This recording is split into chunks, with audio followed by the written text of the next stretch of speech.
Politique, une émission hebdomadaire consacrée à la politique nationale, présentée par Claudette Eworé et Achille Mwanda Moussoti, tous les mardis à partir de 10h05, avec 2 rediffusions dans la semaine. Mardi, 20h, jeudi, 20h. Mesdames et messieurs, chers auditeurs, bonjour ou bonsoir selon vos heures et zones d'écoute. Encore une fois, nous nous retrouvons dans le cadre de l'émission Gabon Politique, un rendez-vous hebdomadaire initié par la rédaction de Radio Gabon. Nous recevons cette semaine un habitué de ce programme, le maire du 4e arrondissement de la commune de Libreville, Axel Jason Ayenoué, cette fois sous sa casquette du nouveau secrétaire général adjoint du Parti démocratique gabonais en charge de l'Union des jeunes, l'UJPDG. Notre invité est, soulignons-le au passage, ancien conseiller du président de la République, Ali Bongo Ondimba. Nous avons donc affaire à un acteur politique jeune, mais qui a su gravir des échelons au sein du parti de masse. Entre guillemets, cette appellation n'est pas de moi, mais des militantes et militants du PDG.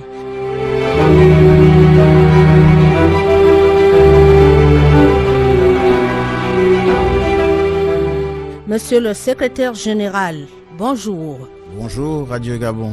Est-ce que vous vous portez bien en tant que maire, puis en tant que responsable des jeunes d'un parti au pouvoir, en ce temps de lutte effrénée contre la pandémie du Covid-19? Spirituellement, je me porte bien parce que je suis un homme de foi.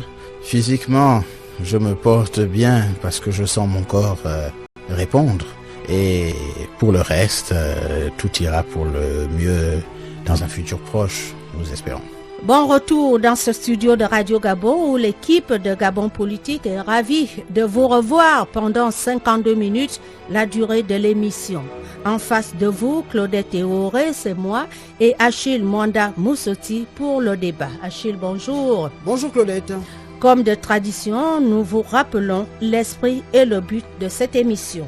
En effet, Gabon Politique est une tribune que Radio Gabon, la chaîne nationale de l'information, offre aux acteurs politiques et à tous ceux qui s'intéressent au débat public sans distinction d'appartenance idéologique ou de camp politique. Le but étant de permettre à chacun de défendre et partager ses convictions et visions en faveur du développement de notre pays et surtout pour garantir la vitalité de notre démocratie.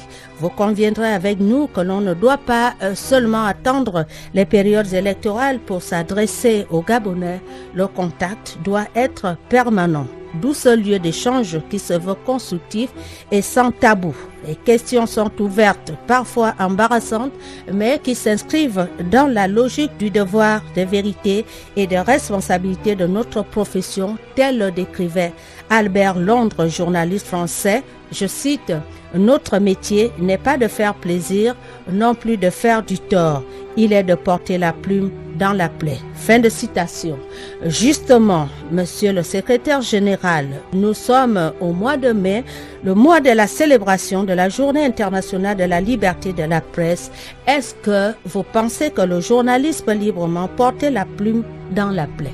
Alors, cette question peut être interprétée ou plutôt peut être répondue de diverses manières en fonction de qui répond à la question, selon que l'on soit journaliste, acteur politique, société civile, homme politique, opposition ou majorité.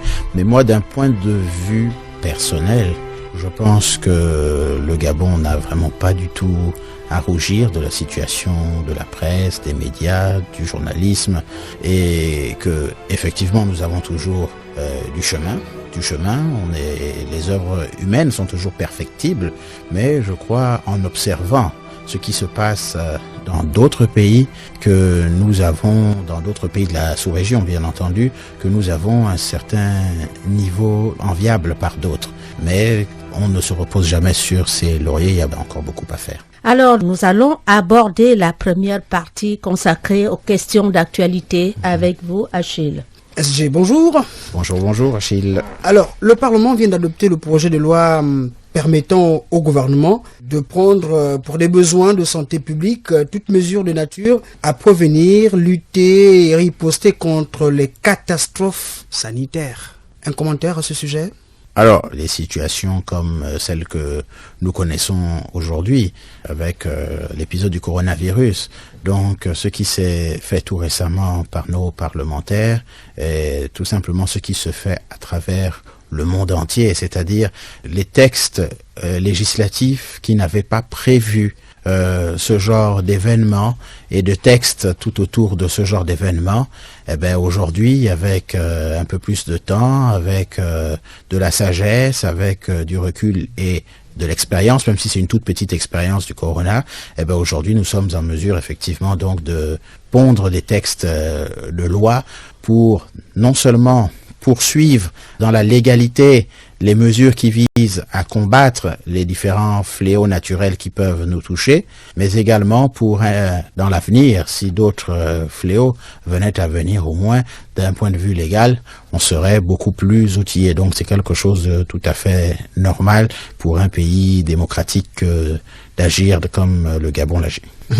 Lors de l'interpellation du Premier ministre à l'Assemblée nationale, on avait l'impression que le COPIL travaillerait sans respect des consignes gouvernementales. On en veut pour preuve le chef du gouvernement, de par son approche, il se sent pas trop impliqué dans la gestion du COPIL, pourtant président de cette entité. Et puis il appelle d'ailleurs le Parlement à mettre en place une commission pour mieux voir comment est-ce que gérer la manne. La sortie du chef du gouvernement, comment vous l'avez trouvé? Le chef du gouvernement s'est exprimé et c'est plutôt aux honorables députés qu'il faudrait peut-être poser la question en tant que représentant du peuple. Mais moi, personnellement, j'ai écouté comme tous les autres compatriotes et je prends note de tout ce que le Premier ministre a dit. Mais comme vous le dites, c'est une impression que vous avez eue. Une impression, c'est un sentiment. Ça ne relève que de vous, de votre impression à vous. Votre impression n'est peut-être pas la mienne. Vous avez l'impression, donc le sentiment qu'il y a un écart de... c'est par rapport justement aux échanges qu'il y a eu entre... Et beaucoup de on a même vu le groupe parlementaire PDG. Et beaucoup d'autres commentaires sont allés dans le même sens. Alors, j'ai vu certains commentaires, beaucoup, je ne sais pas ce qu'on appelle beaucoup, mais une chose est sûre, c'est que c'est le rôle du Parlement de pouvoir auditionner, de contrôler l'action du gouvernement. Et le Premier ministre, en bon démocrate, suggère au Parlement, s'il le souhaite, de mener cet audit-là au niveau du COPIL, compte tenu peut-être des récriminations, légitimes ou pas, qui viennent des populations. Donc le Premier ministre, lorsqu'il demande, je ne pense pas qu'il s'exclut du COPIL puisqu'il est président du COPIL. Et lorsqu'il intervient devant les honorables députés, c'est bien parce qu'il est chef du gouvernement, mais également président du COPIL. Donc il n'y a pas une différence ou une divergence entre l'entité Premier ministre et l'entité COPIL. Moi, je suis satisfait de ce que nous jouons notre jeu démocratique, c'est-à-dire que le Premier ministre vient régulièrement et répond à l'appel du Parlement pour pouvoir répondre à des questions que les honorables représentants du peuple peuvent bien vouloir lui poser. Exact. Vous comprenez également la levée de l'état d'urgence au moment où le nombre de cas ne fait qu'augmenter dans notre pays. Alors là, c'est un problème mondial. C'est un problème mondial qui touche beaucoup d'aspects législatifs, économiques, sociaux. Alors, nous arrivons à la levée de l'état d'urgence, mais vous-même, vous l'avez dit à votre propos introductif, il y a un certain nombre de textes qui sont en cours d'adoption. Donc, l'état d'urgence est cet état de fait qui occure lorsqu'il y a une certaine situation urgente et qu'il n'y a pas de texte pour pallier à cette situation d'urgence, donc on déclare l'état d'urgence, d'accord? Mais à partir du moment où vous pouvez maintenant adopter des textes qui vont régler maintenant des situations comme celles que nous vivons aujourd'hui sur la distanciation sociale, sur les mesures barrières, etc. Donc aujourd'hui, vous n'avez plus besoin de l'état d'urgence puisque vous allez maintenant avoir des textes qui régissent ce genre de situation. Donc l'état d'urgence n'est plus nécessaire, mais cela ne veut pas dire que on revient à la vie normale. Il y a maintenant des lois qui vont maintenant nous dire comment on se comporte dans telle ou telle situation. Et la nécessité de communiquer, de sensibiliser, parce que l'opinion, nous pouvons le comprendre ainsi, mais dans l'opinion, on pense que la vie redevient normale. Donc il faudrait qu'on dise exactement à la population qu'est-ce qu'on fait. Vous savez, en 2020, la période dans laquelle nous vivons à l'heure ou à l'ère des réseaux sociaux, des télévisions étrangères accessibles à tout le monde, des fake news, etc., etc. Donc aujourd'hui, de la désinformation. Et donc aujourd'hui, les gens vivent et se nourrissent de désinformation. Donc vous avez beau essayer d'informer, vous avez toujours d'autres personnes qui désinforment, qui contre-informent. Et ça rend les choses un peu plus difficiles de mon point de vue. Les populations s'interrogent sur la nouvelle stratégie du gouvernement au regard du nombre de cas, comme on vient de l'évoquer, et surtout le pic épidémiologique qui est loin d'être atteint. Alors, pensez-vous que la nouvelle approche des pouvoirs publics renversera la courbe? Je pense que la nouvelle approche est réfléchie par des gens bien faits, bien constitués, des têtes pensantes, et qui pensent pour le peuple gabonais. À partir du moment où je pense cela, je ne peux pas imaginer un tant soit peu que leur décision ou leur réflexion aille dans un sens différent de celui pour lequel ils sont là au poste. Donc, pour moi, tous les efforts sont menés effectivement pour arriver à un retour à la normale avec moins de contamination, voilà, moins de décès. C'est l'objectif. C'est l'objectif de toutes ces mesures, c'est l'objectif de toutes ces réflexions. Ne pensons jamais que le gouvernement réfléchit à autre chose que de sortir de cette situation. Avant d'aborder la partie concernant vos nouvelles fonctions, vous êtes d'abord un élu local, élu communal. On a vu des populations qui crient à la famine, qui sont mécontents de la distribution des kits alimentaires, des bons d'achat alimentaires. Est-ce qu'au niveau du 4e arrondissement, on peut dire que la population est sereine? Alors, ce que je peux dire, c'est que il y a 1 ou 2 semaines, effectivement, il y avait des gens qui criaient à la famine, des gens qui disaient que les bons n'étaient pas passés chez eux. Oui, ça c'était une réalité parce que en fait, le processus était assez long et la distribution des bons prenait un peu de temps et allait au rythme de la réception des bons par le 4e arrondissement. Mais progressivement, les bons sont arrivés et nous avons presque couvert, disons 90% du 4e arrondissement. Donc aujourd'hui, les cris d'alarme que vous entendiez il y a 2 semaines, vous ne les entendez plus. On se connaît entre nous, compatriotes. Lorsque le bon n'est pas à ta porte, tu cries très fort et dès qu'il est là, tu te tais. Et à partir du moment où vous n'entendez plus de son de cloche, c'est que tout le monde est contenté. Ailleurs, ça continue. Peut-être c'est au 4e que ça s'est calmé. Parce que l'opération n'est pas finie. L'opération est progressive. Le ministère en charge des Affaires sociales a adopté une nouvelle stratégie qui consiste maintenant à faire en sorte que les distributions des bons soient localisées dans des zones bien précises. Et donc toutes les équipes du Grand Libreville se rendent dans une localité qui a été choisie. Et là, le travail est terminé. Donc ils l'ont fait au 5e et au 6e. En ce moment, ils sont au 4e. Et une fois qu'ils terminent avec le 4e, il y a le 3e, le 2e, le 1er arrondissement de Libreville. Ensuite, ils auront à Kandane, Toumé, au Vendo. Donc c'est une nouvelle stratégie qui fait en sorte qu'on couvre maintenant de manière plus large l'arrondissement, les quartiers. Donc, si vous entendez encore quelques sons de cloche, c'est sûrement ceux qui n'ont pas encore reçu, ceux qui n'ont pas encore bénéficié de la grosse meute ou tout ce gros nombre d'équipes qui vont venir dans leurs arrondissements distribuer les bons prochainement. Dans 3-4 mois? Non, pas dans 3-4 mois. Dans 3-4 mois, avec l'aide de Dieu, nous espérons que on sera revenu à la normale. C'est pas disons dans 3-4 jours. Alors, nouveau secrétaire général adjoint du PDG chargé de l'Union des jeunes du Parti démocratique gabonais.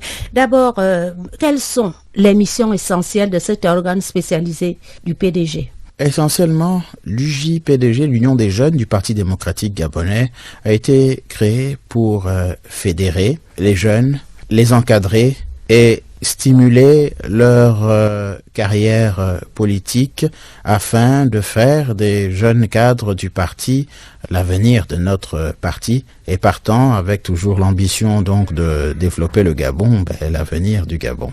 Donc l'UJPDG est une instance d'apprentissage, d'orientation et d'encadrement des jeunes hommes comme femmes. Oui, en ce moment, on a du mal à percevoir vraiment l'action du PDG comparativement au mouvement des femmes. Vous voulez dire que vous avez du mal à percevoir l'action de l'UJ par rapport l'UJ-PDG, justement. Voilà, par rapport à l'action de l'UF. Alors, il n'y a pas de compétition, je puis vous l'assurer, entre l'UJ et l'UF, c'est de la complémentarité. Alors, ce sont deux pans de la société qui sont complètement différents. Il faut savoir que au niveau de l'UF, c'est exclusivement des femmes. Et généralement, s'engagent beaucoup au niveau de l'UF des femmes matures. Au niveau de l'UJ, ce sont des jeunes hommes comme des jeunes femmes qui s'engagent et généralement les centres d'intérêt ne sont pas toujours forcément les mêmes, la visibilité n'est peut-être pas forcément la même, les activités ne sont pas forcément toujours les mêmes, mais en fonction également de là où vous trouvez, vous pouvez constater que l'UF peut être plus active, comme vous pouvez constater que l'UJ est plus active. Si vous vous considérez comme jeune, peut-être que vous verrez qu'on est peut-être plus actif que l'UF-PDG. Maintenant, si vous vous considérez comme femme stricto sensu, peut-être que vous voyez beaucoup plus l'activité de l'UF-PDG. Pas du tout, monsieur le RGIA. Le problème est qu'aujourd'hui, on voit vraiment l'enjeu. On est face aux jeunes avec des appellations aussi effrayantes que hallucinantes, les bangados, les cobolistes. Vous avez affaire à quelle jeunesse? Excusez-moi, mais les termes péjoratifs qui décrivent une société, je peux vous donner aussi des termes péjoratifs qui décrivent les femmes. Je peux vous donner des termes péjoratifs qui décrivent... Il ne s'agit pas d'une étude comparative, je sais dire, parce que ce sont des organes spécialisés du PDG, mais quand même, aujourd'hui, la jeunesse... J'en viens. Vous voulez parler de la déperdition de la jeunesse. Justement. Voilà, comme d'autres peuvent parler aussi de la déperdition d'une certaine classe d'âge pour certains devenus séniles, etc. Oui, parlez de votre jeunesse. Alors, votre ma jeunesse à moi, c'est pas ma jeunesse à moi, c'est la jeunesse du Gabon. Alors moi, je ne pense pas qu'il y a une déperdition au niveau de la jeunesse. La jeunesse a besoin d'être encadrée. Un parent ne peut pas dire à son enfant, tu es perdu. Si c'est toi qui m'as élevé, comment puis-je être perdu? Il n'y a pas de déperdition. Il y a juste ce besoin d'encadrement. Les anciens, les parents, les anciens, les adultes ont toujours besoin d'encadrer les plus jeunes. Et lorsqu'il y a un petit relâchement, c'est l'encadrement parfois qui peut faire défaut. Et donc, le rôle de notre parti, de manière générale, c'est d'encadrer ces militants. Et donc, les jeunes, l'UJ-PDG doit également veiller à ce que les jeunes ne s'adonnent pas à des activités peu honorables. Et c'est pour ça que nous sommes là pour les encadrer, mais également une force de proposition à travers le parti. Donc nous sommes une force de proposition au Parlement, au gouvernement, sur les politiques publiques à adopter vis-à-vis des jeunes pour éviter justement que ces derniers puissent se verser dans des comportements peu honorables. Est-ce justement, allant dans cette approche, alors quelle politique de la jeunesse vous voulez impulser, vous, Jason Ayenoué, pour marquer votre passage à cette fonction? Alors, moi, je suis pas là pour impulser une politique de la jeunesse, parce que la politique de la jeunesse et la politique du Gabon en général est impulsée par le président de la République, qui est le président du Parti démocratique gabonais. Donc lui, c'est lui qui impulse la politique de la jeunesse, et nous, on doit tout faire pour la mettre en œuvre et assurer le suivi. En tant qu'organe des jeunes du Parti démocratique gabonais, nous devons nous assurer que les populations comprennent le message ou la politique en faveur de la jeunesse du président. Nous devons également nous assurer que nos camarades qui sont à l'Assemblée nationale puissent voter des lois qui vont également en faveur de la jeunesse. Nous devons nous assurer que nos camarades qui sont au gouvernement puissent exécuter les instructions du chef de l'État vis-à-vis du bien-être des jeunes. Donc nous sommes là plutôt pour appliquer et s'assurer de l'application de la politique de la jeunesse telle que présentée par le président de la République depuis quelques années. Quelle stratégie vous mettez en place face au Covid-19 puisque vous avez en charge les jeunes? Encore une fois, la stratégie du Covid-19, et nous en parlions au début de l'interview, c'est du ressort du gouvernement. Non, c'est du ressort du Covid. Je veux parler en interne. Oui. On sait bien que vous avez forcément vos activités que vous menez. C'est vrai qu'il y a le gouvernement qui est là. Vous êtes d'abord parti politique. Donc nous sommes en train de parler de l'UJ-PDG. Qu'est-ce que l'UJ-PDG fait pour venir en complément du gouvernement. Pour venir en complément du gouvernement, nous appliquons ce que le gouvernement demande d'appliquer en termes de population, c'est-à-dire nous restons chez nous et nous invitons les gens à rester à la maison ou d'appliquer les gestes barrières. On se doit d'être exemplaire. L'acteur de premier plan dans cette pandémie qu'est le Covid, c'est le gouvernement, qui est une émanation du Parti démocratique gabonais. Mais ce n'est pas le Parti démocratique en premier plan.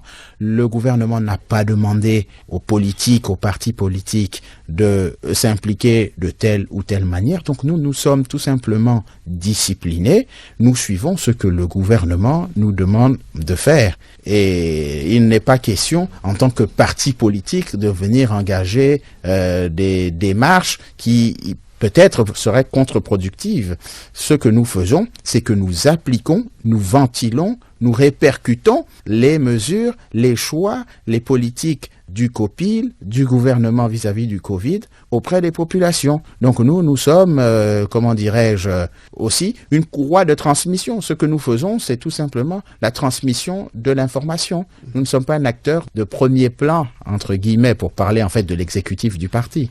Est-ce que vous avez fait allusion à la politique impulsée par le président de la République? Est-ce que à ce niveau, il y a une démarcation entre les jeunes du Parti démocratique gabonais et les jeunes gabonais en général, puisque le président, il est d'abord président de la République et puis président de votre formation politique? Les jeunes en République gabonaise, c'est tout le monde. Les politiques, les apolitiques, les religieux, etc., la société civile. Les jeunes du Parti démocratique gabonais, ce sont des jeunes engagés dans un parti de la majorité qui est la majorité du président de la République, chef de l'État. Donc, ces jeunes-là constituent un instrument sur lequel le président de la République peut s'appuyer afin de vulgariser sa politique et de la faire comprendre, mais également de la faire appliquer. C'est là notre rôle. La population, les jeunes de manière générale, ce sont des citoyens, ce sont des Gabonais. Eux, ils attendent justement que la politique puisse se matérialiser en quelque chose de concret dans leur vie. Eux, ils attendent d'avoir accès à l'éducation, d'avoir accès au logement, d'avoir accès aux loisirs, au sport. Voilà. Et chacun a son rôle. Le religieux a aussi un rôle vis-à-vis de l'église ou de la mosquée. La société civile a un rôle vis-à-vis de tout le monde, pas vis-à-vis de certains pans qu'ils auraient choisis, l'écologie, ceci, cela. Mais nous, la jeunesse politique, nous avons un rôle qui est celui vraiment de vulgariser l'action du chef de l'État et de veiller à son application. D'accord, veiller à l'application des instructions du président de la République. On sait bien que tous les partis politiques et autres acteurs de la société civile, tous ces éléments sont accrochés à la stratégie mise en place par le gouvernement, puisque c'est le gouvernement qui édicte ce que tout le monde doit faire.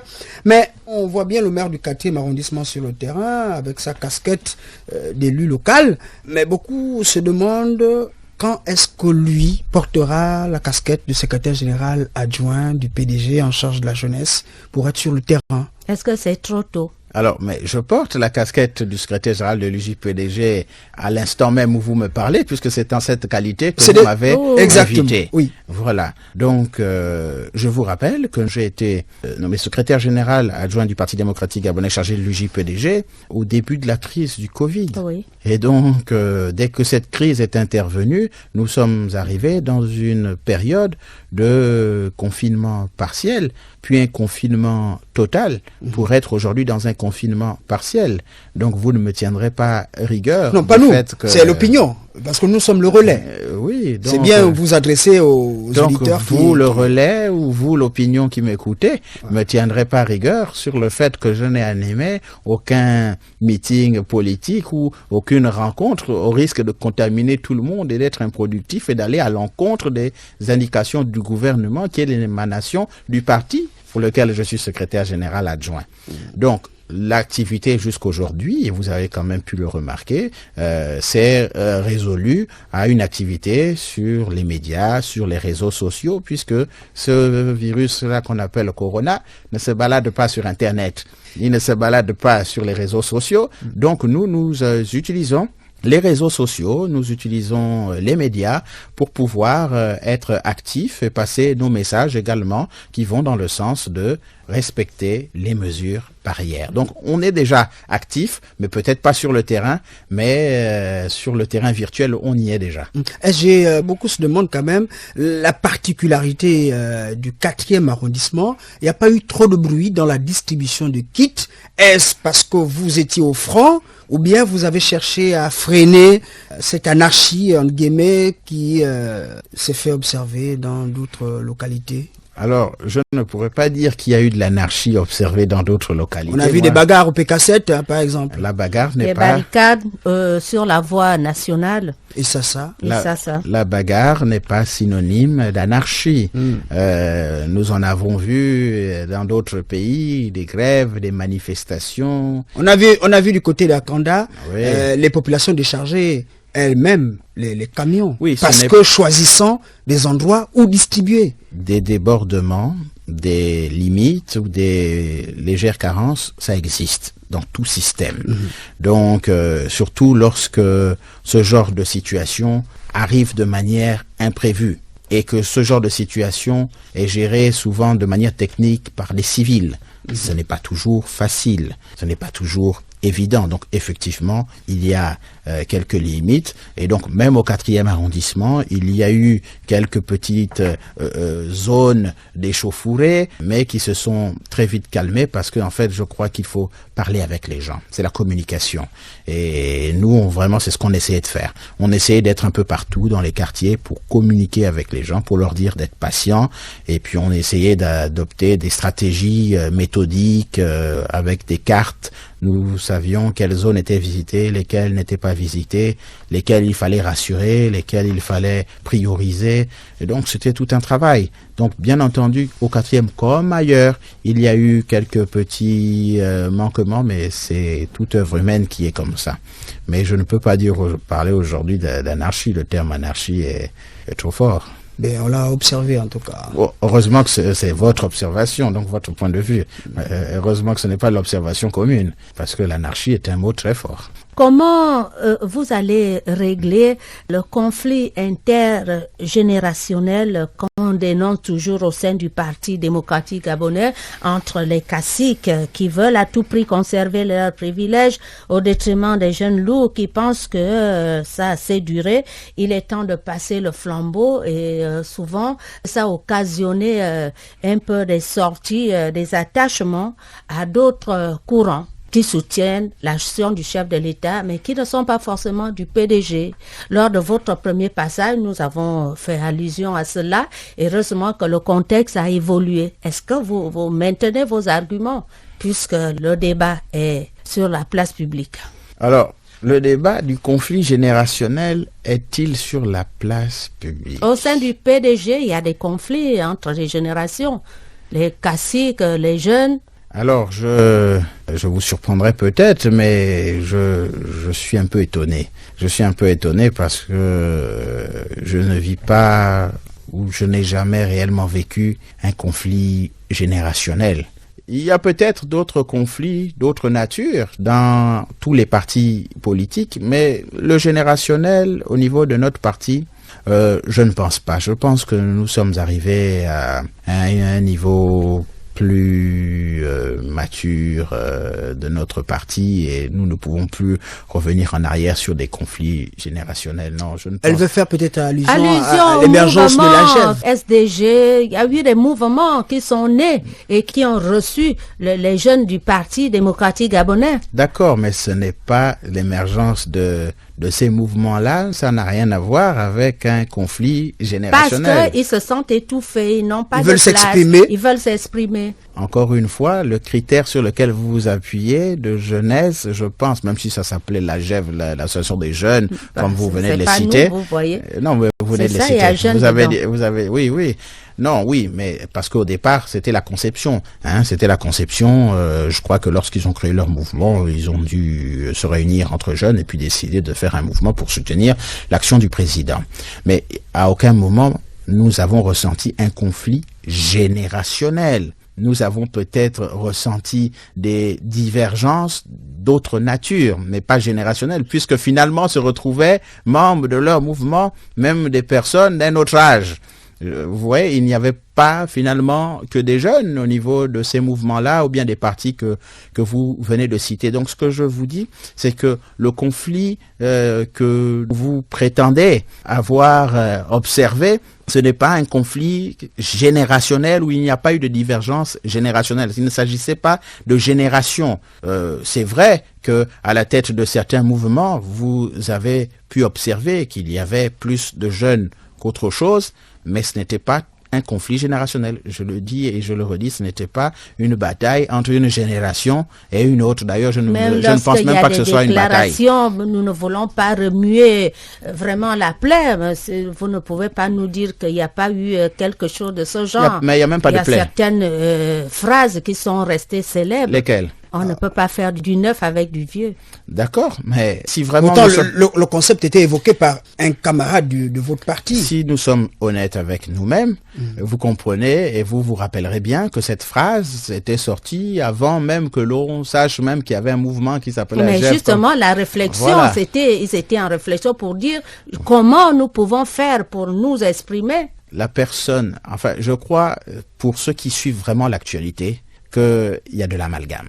Parce que cette phrase-là avait été prononcée par un de nos camarades. Exclu et réhabilité. Exclu par qui? Mais vous avez vous-même vu qu'il était bien exclu du parti. Et réhabilité par le même parti. Alors, est-ce que ce camarade-là était dans un conflit générationnel? Vous pouvez le penser, comme vous pouvez penser le contraire. Mais si vous connaissez bien l'histoire et vous savez dans quelles circonstances il a été mis de côté et pourquoi il a été réhabilité, vous comprendrez bien que ce n'est pas un conflit de génération et que cela n'a rien à voir avec les propos qu'il avait eu à tenir. Et je pense qu'aujourd'hui, lui-même a bien compris que ces propos qu'il avait tenus avaient touché plus d'un, mais il y a le propos et l'esprit du propos. Et nous sommes restés sur le propos qu'il avait tenu sans comprendre dans quel esprit il voulait le dire. Il n'était pas question pour lui, ce camarade, sans en être son avocat, il n'était pas question pour lui de fustiger une certaine génération par rapport à une autre. Parce que je vous rappelle, et comme je le dis souvent même aux jeunes de l'UJPDG, c'est que l'état de jeune est un état passager. On est jeune aujourd'hui, on ne le sera pas demain. Donc, on ne peut pas s'engager dans une guerre de génération, penser faire du mal à des générations plus âgées, si nous-mêmes nous aspirons à être aussi un jour plus âgés. D'accord? Donc, vraiment, moi, le terme de... Il y a une sorte de complémentarité permanente. Il y a une complémentarité permanente. Et moi, avant d'être secrétaire général adjoint du parti, j'ai été secrétaire national du Parti démocratique gabonais. J'avais 28 ans. Et lorsque j'étais secrétaire national du Parti démocratique gabonais, j'étais le plus jeune du secrétariat exécutif. Et les autres, des centaines d'autres jeunes n'ont pas eu cette grâce que vous avez. Oui, vous comprenez aussi un peu Dieu soit loué. Les frustrations. Dieu soit loué que j'ai pu avoir cette grâce, et puis chacun a sa grâce à son heure, lorsque Dieu en a décidé ainsi, pour nous les croyants. Mais ce que je voulais vous dire, c'est que moi, ayant été très jeune et très tôt dans les organes de décision du parti, j'ai dû, bien entendu, apprendre la politique de terrain avec des personnes d'un certain âge. Je suis pas né avec la politique dans la tête, dans les bras et dans les pieds. J'ai appris de ces gens-là. Et donc, comment vous voulez apprendre de quelqu'un que vous combattez? Non, c'était main dans la main. Et jusqu'aujourd'hui, je suis maintenant responsable de l'UJPDG. C'est toujours la même logique que j'observe. Et avec l'expérience, je vois qu'il y a de temps en temps des incompréhensions. Mais ce serait trop petit ou trop facile de dire qu'il y a un combat générationnel. Il y a peut-être eu un combat générationnel au niveau du parti il y a 30 ou 40 ans, je ne sais pas, mais je vous dis que ces 10 dernières années, ces 15 dernières années, en tout cas moi j'ai observé, il n'y a pas eu de conflit générationnel. Il y a eu peut-être des conflits d'autres natures, et je peux même pas appeler ça conflit, des divergences d'autres natures qui ne sont pas des conflits générationnels. Et là, également, je vais vous prendre le mot, je ne veux pas aussi remuer quelques couteaux dans quelques plaies que ce soit. Ok, tout va bien, tout va pour le mieux. Ce n'est pas ce que j'ai dit. De l'UJPDG. Alors, comment vous avez une feuille de route certainement élaborée? Quelles seraient vos premières actions après Corona? Alors, après le Corona, nous espérons progressivement être sur le terrain, aller à la rencontre de nos camarades jeunes à l'intérieur du pays et dans la capitale pour faire un état des lieux de nos troupes au niveau de l'UJPDG.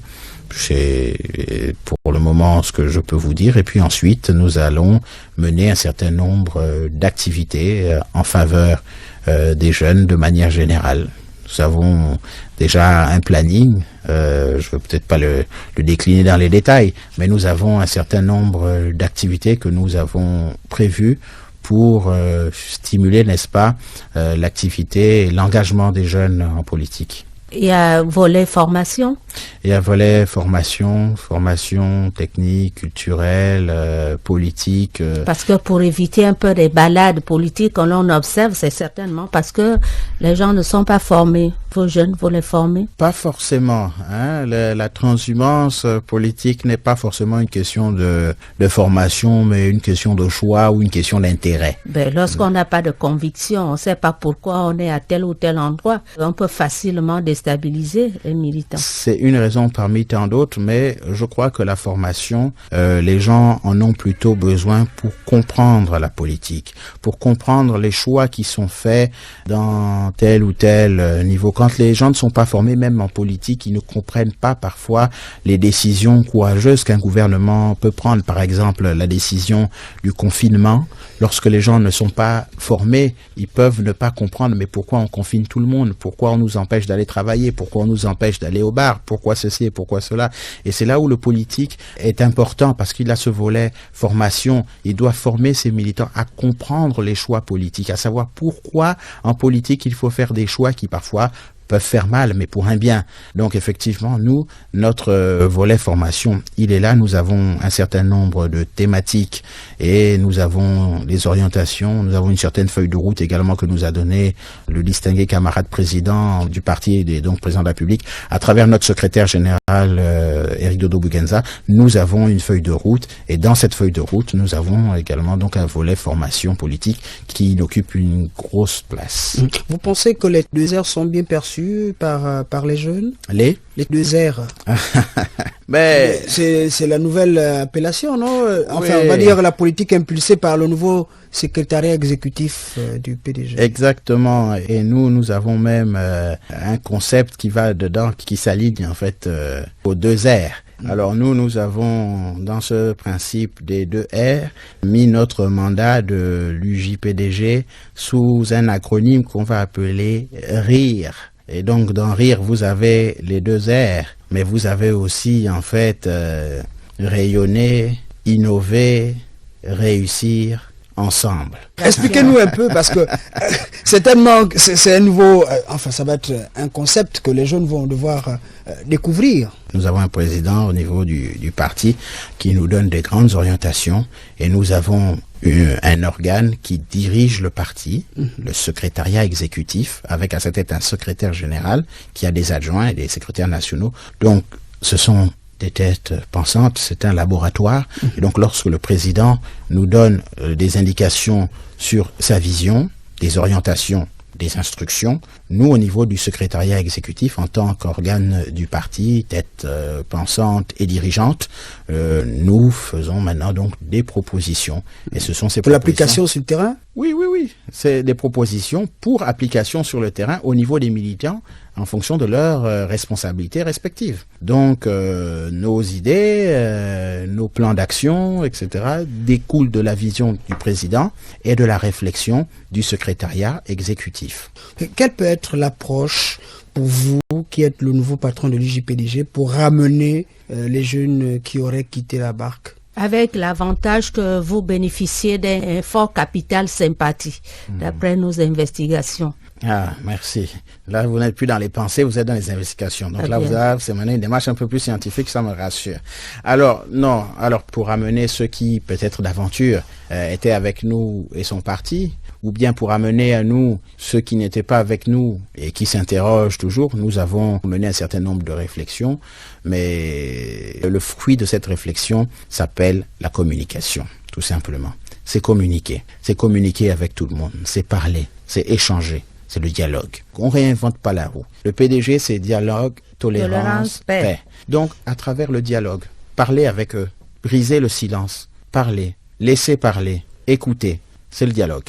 Donc nous, au niveau de l'UJPDG, on est vraiment à ce niveau-là, le dialogue, et on tolérer la différence. C'est pourquoi on est même un parti de masse, parce que dans notre parti, là, il peut y avoir parfois des gens qui s'expriment, parfois à contre-courant, entre guillemets, de ce que peut-être vous pouvez penser, mais c'est un parti où on tolère les avis, du moment que les avis soient disciplinés. Donc on est dans le dialogue, la tolérance et la promotion de la paix. Et donc c'est à travers ce triptyque de dialogue et de tolérance et de paix que nous allons essayer de conquérir les indécis et ceux qui se demandent s'il faut ou pas venir adhérer à notre parti, le Parti démocratique gabonais. Monsieur le SG, vous faites partie du secrétariat exécutif. Nous allons oser vous poser cette question. Régulièrement, les changements interviennent à l'issue d'un congrès ordinaire ou je ne sais pas si extraordinaire, mais comme récemment, est-ce qu'on peut comprendre ce qui a motivé les changements du mois de mars? Les textes ont changé depuis un certain nombre d'années. Et les textes du parti, bien entendu. Et selon donc ces textes, aujourd'hui, le président peut, dans l'intervalle du congrès, procéder à des réaménagements au niveau du secrétariat exécutif selon des orientations ou nouvelles orientations et sa vision vis-à-vis du parti. Donc aujourd'hui, il y a eu quelques petits changements au niveau du secrétariat exécutif. Moi, par exemple, j'ai été donc appelé pour servir le secrétariat exécutif en tant que secrétaire général adjoint chargé de l'UJPDG. Je ne pourrais me substituer au président qui a fait des choix qui, selon lui, peut-être ou très sûrement, doivent relever d'une stratégie d'améliorer ou de performance du parti ou peut-être de continuer à faire vivre le parti dans le contexte des 2R, revitalisation, régénération. Donc, il est difficile pour nous militants de répondre à cette question. Vraiment, ce que nous, on peut vous dire, c'est que dans un parti politique, lorsque vous avez décidé que vous êtes dans la revitalisation, la revitalisation, il faut que le nerf soit vif et pas mort. Vous avez été consulté ou bien c'était une surprise? Comment avez-vous appris votre nomination? Au téléphone, j'étais en train de signer les documents, en train de légaliser des actes, puis voilà, il n'y a pas eu de consultation par avant? Bon, dans notre parti, je crois que les choses ont été bien faites. Il y a sûrement eu des consultations, mais des consultations subtiles, sans peut-être réellement que je ne les comprenne. Mais disons que le président connaît ses militants, il connaît ses cadres. Et lorsqu'il décide de donner une responsabilité à tel ou tel cadre, c'est pas du jour au lendemain. Il prend le temps de la réflexion. J'ai travaillé à la présidence de la République, je sais un peu comment ça fonctionne. On observe le comportement des uns et des autres et puis voilà, on peut vous consulter directement comme on peut vous consulter indirectement. Personnellement, bon, j'ai pas été consulté directement, mais peut-être indirectement par des personnes qui parlaient avec moi, qui faisaient quelques allusions sans que je ne les comprenne, mais bon, voilà. Mais je sais que le président sait que toutes les personnes qu'il a nommées au secrétariat exécutif sont des gens d'une certaine valeur et qui ont vraiment l'envie de faire bouger les lignes. Et puis voilà, c'est à nous maintenant d'être dignes et à la hauteur de sa confiance. Secrétaire général adjoint du PDG et maire d'un arrondissement. Comment allez-vous concilier les deux tâches assez remplies l'une que l'autre? Alors, le parti est une association à caractère politique. La mairie est une institution. Donc, je suis un élu local. Comme vous avez au secrétaire exécutif des élus nationaux, d'autres élus locaux. Donc, c'est L'organisation, c'est le travail. Ce n'est pas la première fois, je vous dis, j'étais secrétaire national, j'étais fonctionnaire du ministère des Affaires étrangères. Voilà.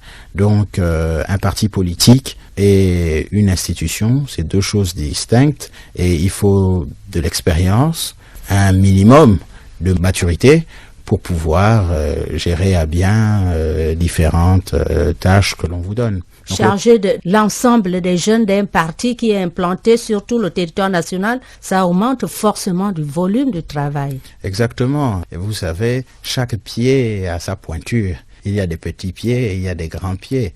Et donc, si mon pied était peut-être dans une chaussure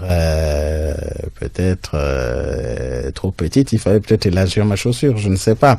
Mais ce que je veux dire par là, c'est que je pense, et j'ai la certitude d'ailleurs, d'avoir la capacité et de pouvoir mener le bateau UJPDG à bon port et continuer à faire rayonner la mairie du 4e. Et je pense que je peux même encore faire plus. Tout est une question d'organisation. C'est une question de comment on s'organise. C'est aussi une question de collaborateurs. Qui sont nos collaborateurs? Comment nous travaillons tous ensemble? C'est un travail d'équipe. Et vraiment, c'est de l'organisation tout simplement. Hein, vous avez des personnes qui ont beaucoup plus de responsabilités que moi et qui s'en sortent aisément, d'autres qui s'en sortent même pas avec moins de responsabilités que moi. Tout est question de personnalité et surtout d'organisation. C'est l'organisation. C'est la rigueur dans l'organisation. Vous pensez vous en sortir dans cette fonction de responsable? Je m'en sortirai, je ne pense pas, je m'en sortirai. Je m'en sortirai, je ne pense pas, je m'en sortirai. Je donnerai le meilleur de moi-même pour m'en sortir. Je donnerai le meilleur de moi-même pour être à la hauteur des exigences du président jusqu'au jour où quelqu'un d'autre me remplacera. Bon, parce qu'on est toujours dans la continuité de l'action. Oui, on est dans la continuité de l'action. Moi, c'est comme ça. Même quand je suis arrivé à la mairie, pour moi, je suis dans la continuité. Et j'espère que quand même je partirai de la mairie du 4e, les gens seront toujours dans la continuité. C'est la continuité de l'administration. Ce qui a souvent fait défaut dans notre administration, c'est lorsque certaines personnalités oublient que l'administration, il y a une continuité. Et qu'il faut toujours suivre cette continuité pour pouvoir mener à bien les projets du président. Si vous arrivez, vous me remettez tout en cause, non. Mais moi, je vais m'inspirer. Je m'inspire de ce que mes prédécesseurs ont fait, que ce soit au niveau politique ou administratif. Pensez-vous que vos détracteurs ne vont pas vous empêcher de bien travailler, d'autant plus que votre mairie, semble-t-il, mairie du bonheur, attire beaucoup de convoitises? Mais si les détracteurs ne m'empêchent pas de travailler, c'est ça là qui va m'inquiéter. Il faut bien des détracteurs, c'est ça la vie, c'est ça la démocratie. Il y a ceux qui veulent et ceux qui ne veulent pas. Donc, le plus important, c'est moi, ma capacité à surmonter les détracteurs. Moi, ma capacité à mener à bien ma mission et de faire mon travail bien fait. Les détracteurs, ça ne manque pas. Si vous arrivez dans une mission en pensant que, qu'est-ce que les détracteurs vont dire, qu'est-ce qu'ils vont faire, vous allez passer tout votre temps à vous poser des questions et le jour où vous aurez la réponse, c'est le jour où vous êtes remplacé. Axel Jason Ayenoué, vous êtes très confiant, même face à la presse, vous répondez toujours spontanément, ce n'est pas pour vous jeter des fleurs parce que nous le vivons. Qu'est-ce qui explique les réticences des autres acteurs comme vous? Qu'est-ce qui explique cela? Alors vraiment, je ne peux répondre à la place des gens. Même formation politique, parfois des fonctions parallèles, mais le protocole est tel qu'on n'arrive pas à accéder à certains cadres du PDG. Chacun dans le Parti démocratique gabonais a son rôle, c'est comme les 5 doigts de la main. Il y a ceux qui sont appelés peut-être à répondre à vos sollicitations au micro, qui sont peut-être plus à l'aise. Il y a d'autres qui sont peut-être plus à l'aise à compter les chiffres et d'autres à écrire les lettres. Chacun a son rôle, c'est un parti de masse. Ne pensez pas que vous allez tomber sur des militants qui sont tous comme des clones, qui se ressemblent les uns aux autres et qui font les mêmes choses. Non, chacun, au niveau du Parti démocratique gabonais, a son rôle, a ses niveaux d'aisance, ses niveaux de difficulté. Mais il faut savoir conjuguer avec la différence. Et c'est peut-être ça la force du Parti démocratique gabonais. C'est que dans le Parti démocratique gabonais, on sait conjuguer avec la différence. Vous allez avoir certaines personnes qui vont répondre favorablement à vos invitations, d'autres qui vont les décliner parce que ils ne se sentent peut-être pas à l'aise à ce niveau, mais sont à l'aise ailleurs. Et c'est là où nous tous réunis, nous faisons la force du président. C'est parce que nous nous réunissons tous ensemble avec nos divergences pour former un seul, le Parti démocratique gabonais. Le report à une date ultérieure de la célébration du 52e anniversaire de votre formation politique, tout en restant positif, optimiste par rapport à la disparition du Covid-19, est-ce que vous y songez toujours entre militants au siège? Alors, il faut savoir que l'organisation du 12 mars, lorsque il s'agit donc d'organiser ce 12 mars, je n'étais pas encore au secrétariat exécutif. Donc, j'arrive au secrétariat exécutif en plein Covid.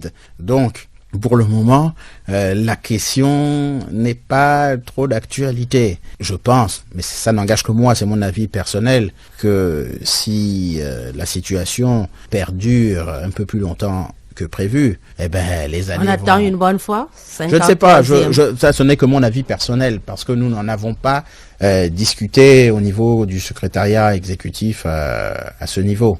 D'accord. Je pense que le secrétaire exécutif, le parti était prêt pour rendre hommage au parti vraiment ce 12 mars-là, mais cet événement a fait en sorte qu'on ne puisse le faire et c'est bien dommage, mais il n'y a rien de perdu. De toute façon, nous allons toujours trouver des voies et moyens pour se retrouver, pour festoyer entre militants et se remémorer les bases de ou les fondements de la création de notre parti. Donc, il n'y a pas péril dans la demeure. Pour le moment, il faut réfléchir sur un certain nombre de choses qui sont beaucoup plus essentielles. Le retour à la normale, comment cela va-t-il se produire?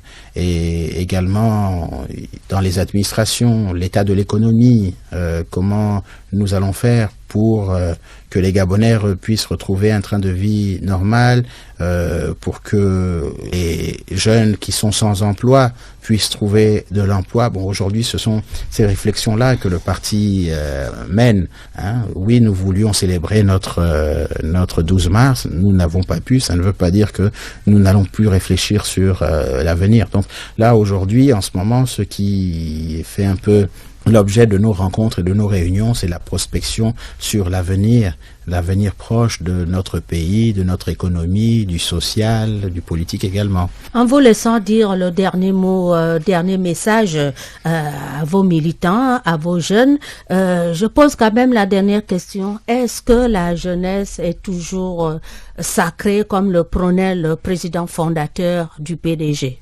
Alors, la jeunesse est toujours sacré.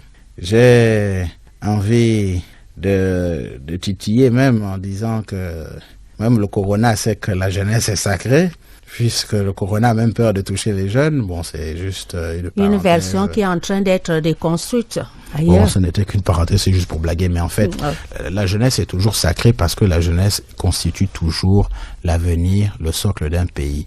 Et notre pays est jeune. Notre continent même, l'Afrique, est jeune. Donc, plus de la moitié de la population est jeune.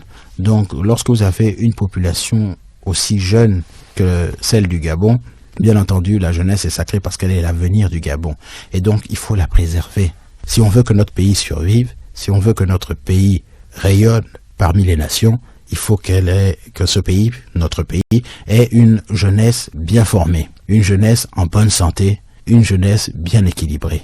Et je crois que le président, lorsqu'il fait la promotion des jeunes cadres, et lorsque vous voyez les jeunes cadres en première ligne, c'est que vraiment cette jeunesse est sacrée et considérée. Mais lorsque vous voyez les jeunes en première ligne, lorsqu'on leur donne un certain nombre de responsabilités et de la confiance, c'est bien pour vous dire que avec cette jeunesse... de fougue. Oui, bon, les fougues, ça dépend maintenant. Tout le monde est différent. Il y a ceux qui sont pondérés et puis d'autres qui ont la fougue. Mais après, comme disait Georges Brassens, je suis jeune aujourd'hui, je ne le serai pas demain. On dit de vous que vous êtes justement pondéré, mais comment allez-vous faire pour que les jeunes s'identifient à vous? Moi, je suis tout. Moi, je suis pondéré, je suis agité, je suis tout. Je suis le maire du bonheur, il faut savoir avoir un peu tout dans dans le cœur. Il faut savoir s'amuser quand il faut s'amuser, il faut savoir rire quand il faut rire, il faut savoir danser, il faut savoir chanter à haute voix, et il faut savoir se taire quand il faut se taire, il faut savoir être calme quand il faut être calme. C'est tout, c'est du dosage. Il faut trouver le juste milieu, et c'est ce qu'on appelle l'équilibre, être équilibré, tout simplement.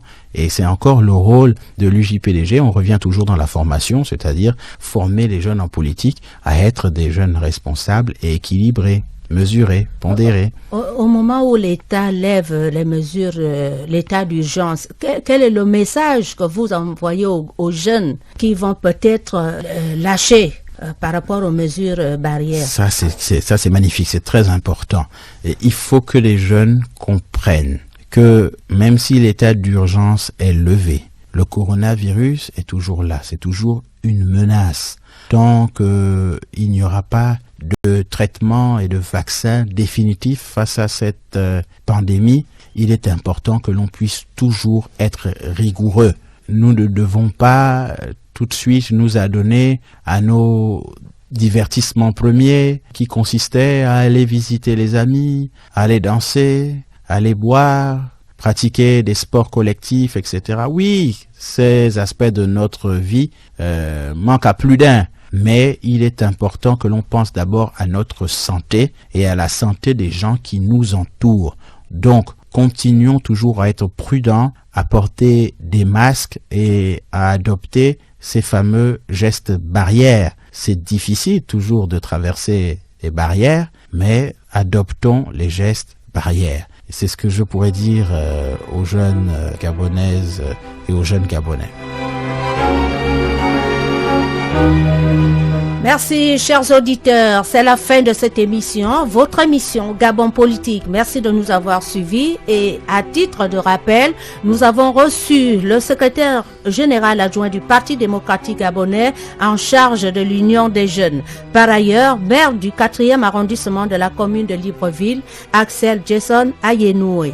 Les politiques publiques face à la pandémie du Covid-19 et la feuille de route relative à ces nouvelles fonctions au sein du parti était au centre de notre débat. Merci, le secrétaire général, pour votre disponibilité et spontanéité qui devrait servir d'exemple aux autres acteurs politiques, même de votre formation politique, car les mesures barrières pour les atteindre sont parfois excessives. À la coordination, Ali Reynald Radjumba, sous la supervision de Bertrand Ebiagangoué. À très bientôt avec un autre invité sur Radio Gabon, la référence. Vous êtes câblé sur Radio Gabon émettant de Libreville 88.7, 96.5 FM. Où que vous soyez, nous sommes avec vous.